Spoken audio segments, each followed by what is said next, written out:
Să rămână tanti. Tanti, poate la piață. Aici ești la dentist, nu vorbești cu orice țață. Vă rog să mă scuzați, cred că am zis din reflex. Hai, spune, ce te doare? Îmi crește un dinte circumflex.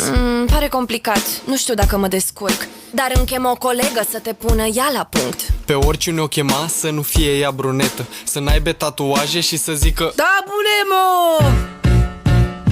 nu pot să cred așa ceva. Bre, ce faci aici? Ce să fac? Îți fac datura. Ești mata dentist? Acu sunt, hai cască gura. Ce vezi, bre, acolo? Ce să văd? E sărăcie. Adică e de rău? N-ai deloc ca urfăție. Bre, tu ești întreagă, am un dinte, crește prost. Crește ca stăpânul, trebuie să-l scoatem pe bengos. Lasă-mă, bre, în pace, matale, nu scoți nimic.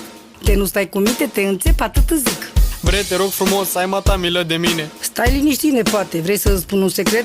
Eu pentru extracții sunt ca Bruce Lee în concert. Bre, Bruce Lee nu cânta! Așto muy că da to kek te exales Maradona. Muy pari.